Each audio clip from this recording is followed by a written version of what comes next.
तो दोस्तों आज मैं एक्सप्लेन करने वाला हूँ हाल ही में ही रिलीज हुई एक हॉरर रोमांटिक फिल्म को जिसका नाम है फीनिक्स। ये एक मलयालम भाषा की हॉरर रोमांटिक मूवी है जिसको विष्णु भारतन ने डायरेक्ट किया है, जो कि उनका डायरेक्शनल डेब्यू है। मूवी को रेस्पॉन्स काफी अच्छा मिला है जो कि 1990s में सेट है। इस मूवी के अंदर काफी अनयूजुअल से सर्कमस्टेंसेस हो जाते हैं जो कि एडवोकेट जॉन को झेलने पड़ते हैं। उसके घर के अंदर लेटर्स आते हैं जिसके बारे में पोस्टमैन को नहीं पता, किसने भेजे नहीं पता, कहां से आ रहे हैं वो भी नहीं पता। तो क्या है इन लेटर्स का राज, जान लेंगे आज की इस वीडियो के अंदर। फिलहाल इस मूवी की IMDb रेटिंग है 6.6 स्टार्स आउट ऑफ 10, जो कि मेरे ख्याल से सही है। और अगर आप इस मूवी को देखना चाहते हैं तो आप इसे Amazon प्राइम पर जाकर देख सकते हैं। लेकिन हाँ, ये मूवी आपको इंग्लिश सबटाइटल्स के साथ मिलेगी। तो चलिए अब बिना किसी देरी के चलते हैं सीधा वीडियो की तरफ। तो मूवी की शुरुआत होती है 90s में, जहां पर हम देख पाते हैं जॉन विलियम्स नाम के एक आदमी को जो कि अपने परिवार के साथ एक आइलैंड के किनारे घर ढूंढ रहा था। जॉन पेशे से एक लॉयर है जिस पर फ्रॉड के कुछ आरोप लगे हुए थे, जिस वजह से उसे उसकी लॉयर काउंसिल ने उसे काम से निकाल दिया और उस पर केस भी हो सकता था। तो उसकी भलाई इसी में थी कि वो कहीं दूर जाकर बस जाए और इसलिए वो अपने परिवार के साथ अलग अलग जगह जा रहा था ताकि वो वहां पर रह पाए। अब वो अलग अलग घर देखता है और उसे पूरी तरह से आइसोलेटेड घर चाहिए था जहां पर ना कोई आए ना ही जाए, साथ ही साथ किसी भी तरह का वहां पर डिस्ट्रैक्शन ना हो। और ब्रोकर उसे अलग अलग घर दिखाता है लेकिन उसे कोई भी घर पसंद नहीं आता। खैर ब्रोकर उसे एक घर के बारे में बताता है जो कि समुद्र किनारे पर बना हुआ था, जो कि न्यूली कंस्ट्रक्टेड है और वो घर बिल्कुल वैसा ही है, यानी कि आइसोलेटेड और डिस्ट्रैक्शन फ्री, जैसा कि जॉन को चाहिए था। लेकिन वहां पर एक दिक्कत थी कि वहां पर 6 महीने का एडवांस पैसा उसे देना होगा। मतलब उसे वहां पर कम से कम 6 महीने तो रहना ही पड़ेगा या फिर एटलीस्ट उसे पैसे तो देने ही पड़ेंगे। खैर अब वो लोग घर को देखते हैं जो कि जॉन को पसंद आ जाता है और वो इसको फाइनल करके यहाँ पर शिफ्ट हो जाता है,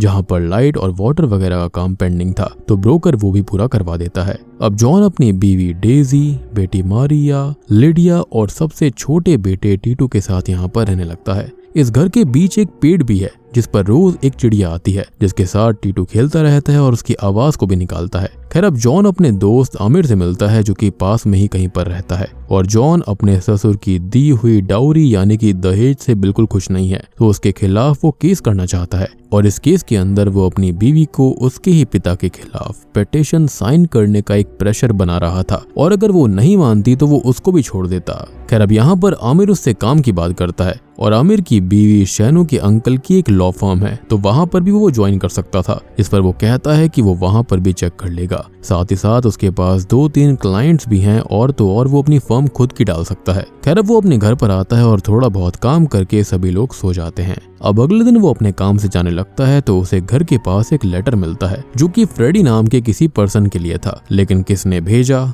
कहां से भेजा या फिर उस लेटर पर कुछ भी लिखा नहीं हुआ था। खैर वो अब उस लेटर पर ज्यादा ध्यान नहीं देता और उसको साइड में रख देता है। खैर अब रात को सभी सो रहे होते हैं कि तभी लिडिया उठकर मेकअप करने चली जाती है और वो देख नहीं सकती थी तो उसको सोने में काफी दिक्कत थी और हम उसके पीछे खड़े हुए एक फीमेल साये को भी देख पाते हैं। खैर अब जॉन की भी नींद खुल जाती है जो कि उसको देखता है और उसे वापस जाकर सुला देता है। खैर अब वो किचन में पानी पीने जाता है और बाहर एक चिड़िया शोर कर रही थी, लेकिन काफी अजीब बात ये होती है कि आधी रात को एक बर्ड ऐसे कैसे चिल्ला रही है और वो विंडो को बंद कर देता है। खैर वो भी सो जाता है और अगले दिन जागता है तो उसे फिर से सेम फ्रेडी के नाम का एक और लेटर मिलता है। इस पर भेजने वाले का नाम, एड्रेस कुछ भी नहीं था और वो उस लेटर को फिर से साइड कर देता है। खैर तभी हम उसके बेटे टीटू को देखते हैं जो कि उस बर्ड को देखता है जो कि अब मर गई थी और वो उसे वहीं जमीन में गाड़ देता है, जिसको डिग करते टाइम कोई अजीब सी चीज भी उसको मिलती है जिस पर वो ध्यान नहीं देता। खैर अब जॉन आसपास की दुकान पर फ्रेडी के बारे में पूछताछ करता है तो कोई भी फ्रेडी को नहीं जानता था और सब बोलते हैं कि वहां पर इस नाम से कोई भी नहीं रहता था। और अब वो पोस्टमैन से भी बात करता है जो कि बताता है कि उसने ऐसे कोई भी लेटर्स कभी डिलीवर ही नहीं किए और जिन लेटर्स के ऊपर नाम और एड्रेस नहीं होता तो वो उनको पोस्ट नहीं कर सकते हैं और ये किसी ने पक्का मजाक किया होगा और वहां पर ऐसे लेटर्स रखे होंगे। खैर अब जॉन उसके बारे में सोचने लगता है और घर आता है तो एक और लेटर वहां पर आ चुका था, जिससे अब उसकी थोड़ी चिंता शुरू हो जाती है कि ऐसा उससे मजाक कौन कर रहा है, क्योंकि ये मजाक काफी ज्यादा भद्दा था। एज इसके बारे में पोस्टमैन को नहीं पता, आसपास में किसी को भी फ्रेडी के बारे में नहीं पता, लेकिन उसके नाम के लेटर्स वहाँ पर आ रहे थे। खैर अब वो उन लेटर्स को पढ़ना शुरू करता है तो वो लव लेटर्स थे जो कि किसी अननोन मिस्टीरियस लेडी ने फ्रेडी के लिए भेजे थे और बाकी सब नॉर्मल था, लेकिन एक लेटर में ये लिखा हुआ था कि उस लेडी का बर्थडे था जिसे किसी ने विश नहीं किया था और वो दुखी होकर खुद को ही विश करती है। और अब मारिया एक डिश लाकर जॉन को देती है और बताती है कि आखिरी डे डेजी का बर्थडे था जिसको सब भूल गए। और अब जॉन थोड़ा सा परेशान हो जाता है तो उस लेटर्स के अंदर उसकी और उसकी फैमिली के बारे में बातें लिखी हुई थी। काफी डीप चीजें थी और अजीब तो होगा ही, एज डेजी का बर्थडे घर में किसी को नहीं पता था, लेकिन एक अननोन लेडी को पता था। कैसे और क्यों ये किसी को नहीं पता।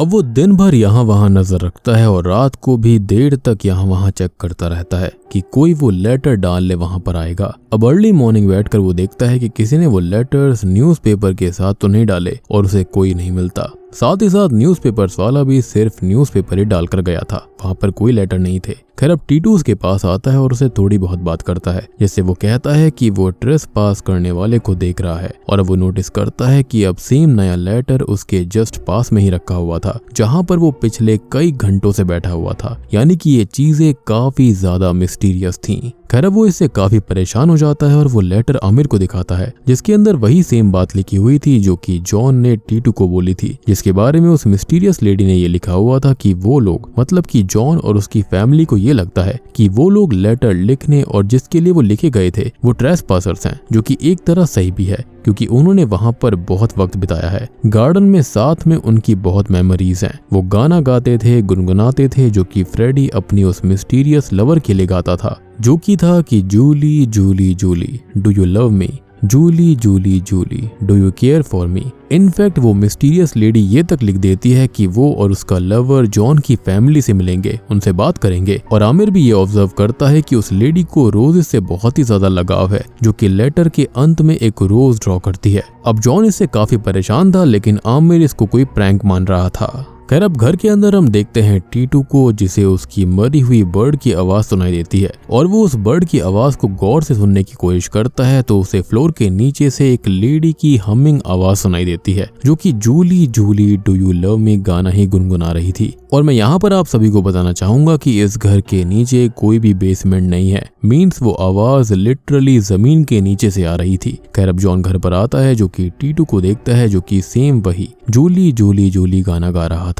और अब जॉन उससे परेशान होकर पूछता है कि उसे इसके बारे में कैसे पता, तो वो बताता है कि उसने ये गाना जमीन के नीचे से सुना था। खैर अब जॉन इन सब चीजों से काफी परेशान रहने लगता है और इन्हीं सब के बारे में सोचने लगता है। इवन उसके कोर्ट केसेस में भी इससे फर्क पड़ रहा था। खैर वो आमिर से बात करता है, जो कि उसको सीधी सलाह देता है कि वो घर उसे ठीक नहीं लग रहा है, वो अपने बीवी बच्चों को लेकर उस घर को छोड़ दे और मकान मालिक से अपना पैसा वापस ले ले और कहीं और घर देख ले। खैर अब जॉन डेजी और बच्चों को आमिर के घर छोड़कर उस मकान मालिक से बात करने जाता है, जो कि उसको सीधा बोल देता है कि वो चाहे एक दिन में छोड़े या फिर इस घर को 6 महीने बाद उसने जो 6 महीने का एडवांस दिया है वो उसको वापस नहीं मिलेगा। और अब जॉन काफी परेशान हो जाता है क्योंकि उसकी फाइनेंशियल कंडीशन भी उतनी बढ़िया नहीं थी। खैर वो वहां से जाने लगता है और उसके नौकर उससे ये कहता है कि उसे पैसे नहीं मिलेंगे और वो पैसों को भूल जाए, जल्दी से जल्दी वो घर खाली कर दे, क्योंकि दिक्कत उस जमीन में है जहां पर वो घर बना हुआ है। वहां पर एक प्रीस्ट ब्लेसिंग्स के लिए आने वाला था, जिसने खुद बहुत भयानक चीजें वहां पर देखी थी। और वो घर जहां पर बना हुआ है वहां पर एक शमशान घाट हुआ करता था। और ये सुनकर जॉन बहुत परेशान हो जाता है,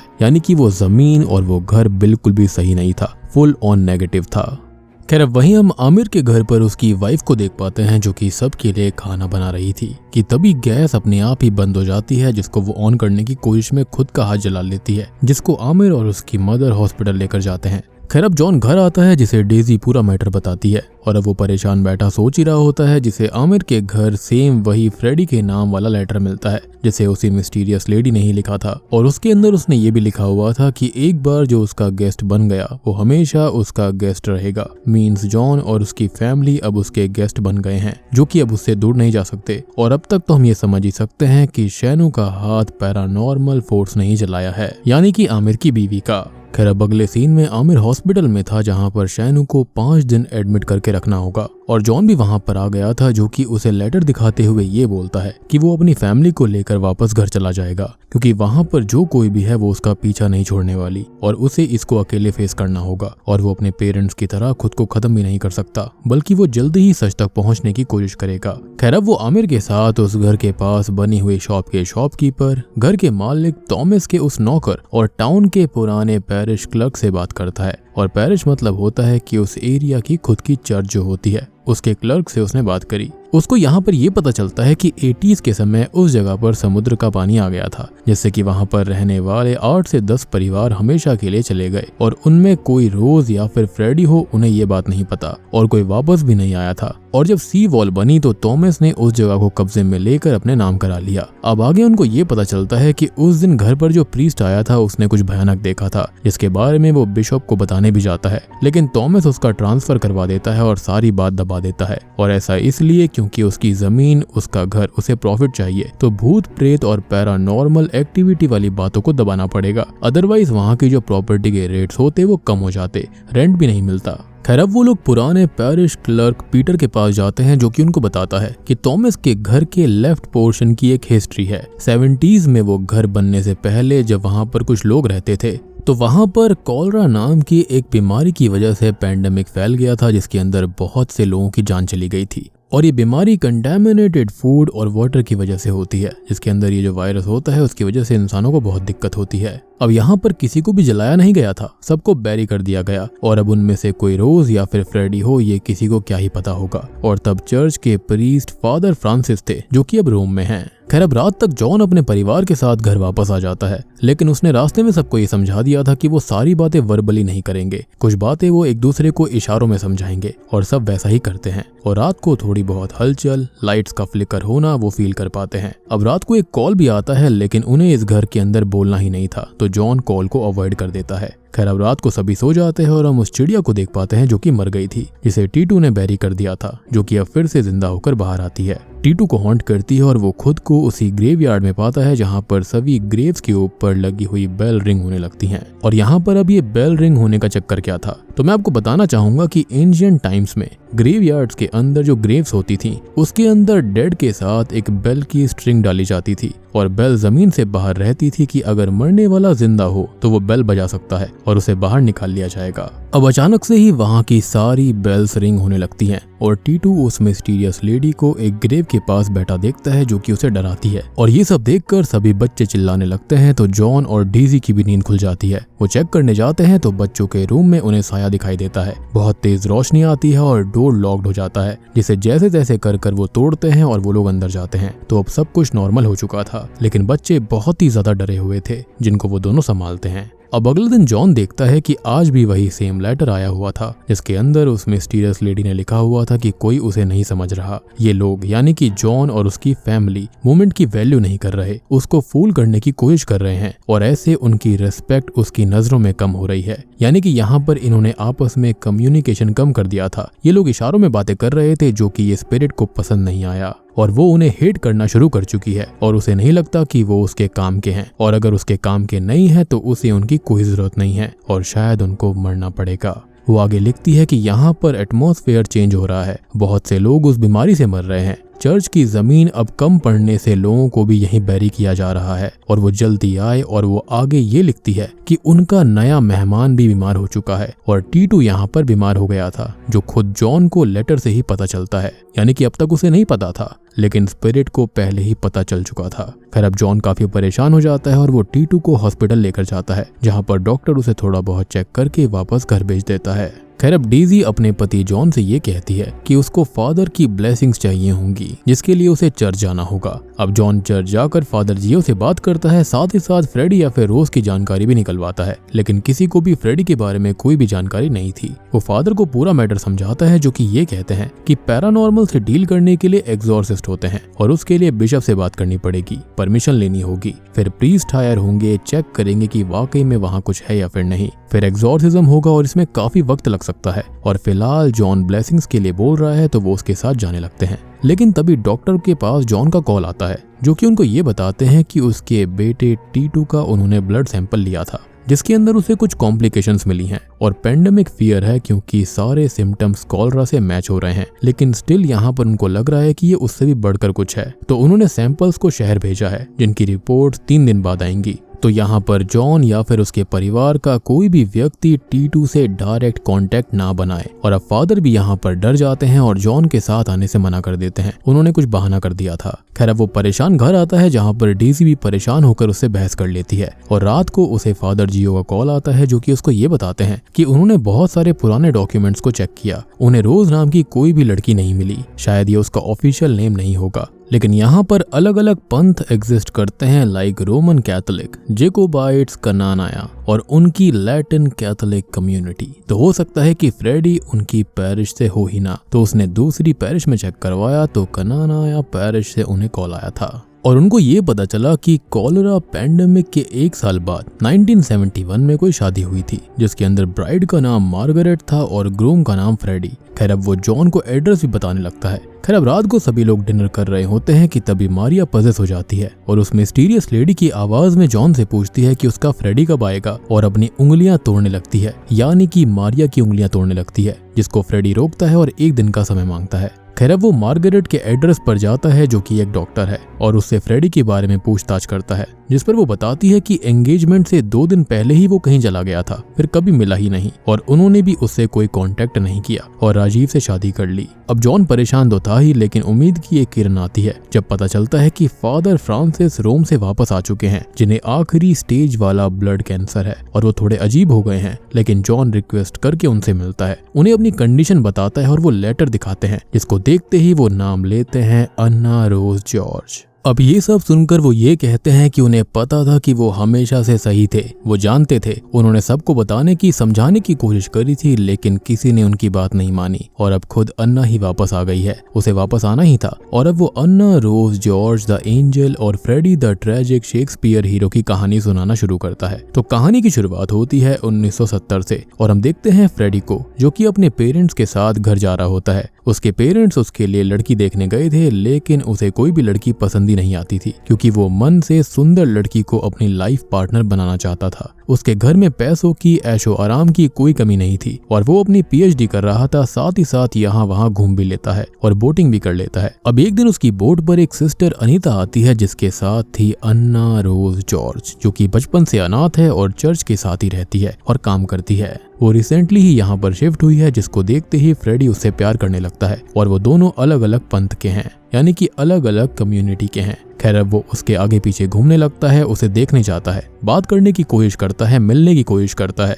और वो इसी बीच पैराडाइज विला नाम का एक होम स्टे भी शुरू करती है जिसको बंद कराने कुछ लोग आते हैं। तो फ्रेडी उसकी मदद करने आता है, लेकिन ये एक एक्शन मूवी नहीं है, तो हमारा हीरो यहाँ पर पिट जाता है। हालांकि इससे अन्ना थोड़ी इंप्रेस हो जाती है। अब ऐसे ही कुछ दिन निकल जाते हैं और वो उसको प्रपोज कर देता है, लेकिन वो कहती है कि वो हमेशा अकेली रही है, प्यार करने वाला कोई कभी था ही नहीं, बल्कि उसकी लाइफ में तो अब वो किसी के साथ जुड़ना नहीं चाहती क्योंकि फिर दूर होने का दर्द वो झेल नहीं पाएगी। लेकिन फ्रेडी उससे वादा करता है कि वो उसे कभी छोड़कर नहीं जाएगा, लेकिन वो फिर भी उसकी बात नहीं मानती। अब वो अपने घर आ जाता है जहाँ पर मार्गरेट के फादर उसके फादर से मिलने आए हुए थे और वो फ्रेडी और मार्गरेट के रिश्ते की बात करते हैं। अब फ्रेडी मना नहीं करता, लेकिन उसके दिल में तो अन्ना थी, तो वो उससे मिलने चर्च जाता है, लेकिन सिस्टर्स उसको पकड़ लेती हैं जो कि उसकी पुलिस कंप्लेंट करने वाली थी। लेकिन अन्ना उन्हें रोकते हुए बोल देती है कि उसने ही उसको बुलाया है और वो प्यार में है। अब उसे चर्च से निकाल दिया जाता है और फ्रेडी भी अपना घर छोड़ देता है और वो दोनों अन्ना के होम स्टे में साथ रहने लगते हैं। अब शुरुआत में वो दोनों अच्छे से रहते हैं, होम स्टे अच्छा चल रहा था और फादर फ्रांसिस से भी उनके रिश्ते सही थे। लेकिन एक दिन कुछ लोग अन्ना के होम स्टे का लाइसेंस कैंसिल करवा देते हैं और अब उनकी परेशानियां शुरू होती हैं। उन दोनों की लाइफ में गरीबी आ जाती है, जिससे अन्ना तो लड़ना जानती थी, लेकिन फ्रेडी जो कि हमेशा से ऐशो आराम में पला बड़ा था, पैसों की कभी कोई कमी ही नहीं थी, उसने ऐसा कुछ फेस नहीं किया था, वो टूटने लगता है। अब एक दिन उसके फादर उससे मिलने आते हैं और उसे मैनिपुलेट करने की कोशिश करते हैं। खैर अब यहाँ पर फ्रेडी की पढ़ाई भी थी, तो वो मद्रास जाना चाहता था 6 महीने के लिए, जहाँ से वापस आते ही उसकी जॉब लग जाती और अन्ना ने जाते हुए अपनी आखिरी जमा पूंजी भी उसको दे दी थी। अब वो उसे रोज लेटर्स लिखती और वो पढ़ता भी था, लेकिन कभी रिप्लाई नहीं कर पाता था। अब ऐसे ही कुछ दिन चलता रहता है और अन्ना परेशानी झेलती रहती है। लेकिन अब यहाँ पर सिस्टर अनीता से उसका दुख नहीं देखा गया, तो उन्होंने फादर फ्रांसिस से हेल्प लेकर उसके होम स्टे का लाइसेंस रिन्यू करवा दिया। खैर अब उसका होम स्टे काफी अच्छा चलने लगता है और उसके अंदर कस्टमर आने लगते हैं और सब कुछ ठीक होने लगा था, लेकिन उसे इंतजार था बस फ्रेडी का। लेकिन उसके पेरेंट्स मार्गरेट के साथ उससे मिलने आते हैं, यानी कि फ्रेडी से, और उनको साथ रहने घूमने की सलाह देते हैं और अब फ्रेडी भी फिसल जाता है और अन्ना को इग्नोर करने लगता है। उसके लेटर्स बिना पढ़े ही साइड में रख देता और अब मार्गरेट के साथ वो वक्त बिताने लगता।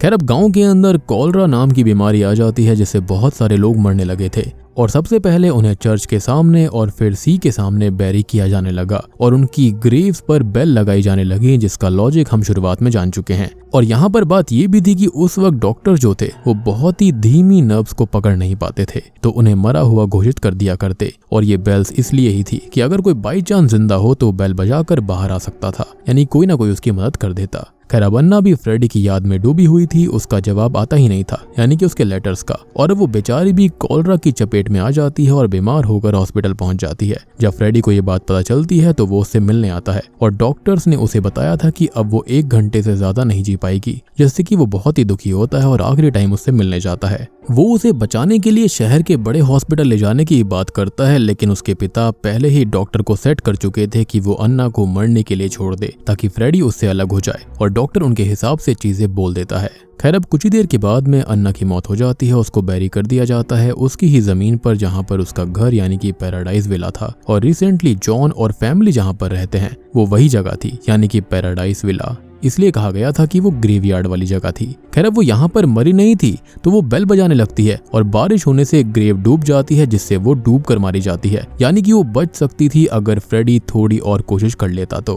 खैर अब फादर फ्रांसिस ने भी अन्ना की ग्रेव देखी थी, जिसके अंदर बेल की रस्सी फिंगर से निकलती हुई दिखाई दी थी। कॉफिन पर नाखून के निशान थे, मतलब अन्ना जिंदा थी और यहीं पर मारी गई। लेकिन सब ने सच दबाने की कोशिश करी और सच को धीरे धीरे मिटा दिया गया। अब जॉन फादर फ्रांसिस से फ्रेडी का एड्रेस पूछता है जो कि उनके पास नहीं है, और वो उसे उसके फादर का एड्रेस दे देते हैं। अब वो वहां पर जाता है तो उसकी माँ बताती है कि वो सडनली ही अलग कहीं दूर रहने लगा और आखिरी टाइम 5 साल पहले अपने पिता के फ्यूनरल पर आया था। अब जॉन यहाँ पर थक हार कर घर आ जाता है क्योंकि फ्रेडी तो मिला नहीं और उसके परिवार का फेट अन्ना के हाथ में है, जो कि गुस्से में बैठी हुई थी। तभी अन्ना यहाँ पर गुस्से में मरिया को पदस करके उससे ये पूछती है कि फ्रेडी कहाँ पर है, तो वो कहता है कि वो उसे नहीं मिल पाया। तभी अन्ना गुस्से में उसे और डेजी को चोक करने लगती है। जमीन के अंदर जो लाशें होती हैं वो अपनी ग्रेव से बाहर आने लगती हैं, जो कि टीटू को अपने साथ ले जाएंगे। और इस मूवी के अंदर विक्टिम वो गांव वाले भी हैं जिन्हें मेडिकल नेग्लिजियंस में मरा हुआ मानकर फेंक दिया गया, जो कि तड़प कर ग्रेव से मारे गए थे, जिनके हाथ में उनकी पूरी लाइफ थी, लेकिन इग्नोरेंस की वजह से वो उनसे छीन ली गई।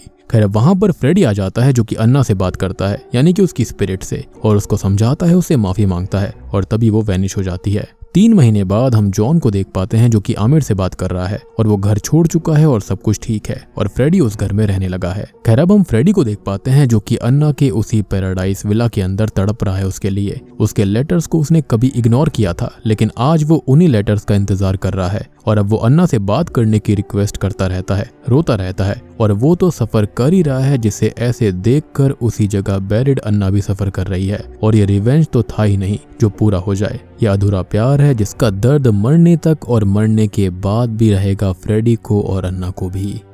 और बूम, इसी के साथ में ये मूवी यहीं पर खत्म हो जाती है। तो दोस्तों ये थी फीनिक्स नाम की एक मलयालम हॉरर रोमांटिक फिल्म जिसको डायरेक्ट किया है विष्णु भारतन ने। ये उनका डायरेक्शनल डेब्यू है।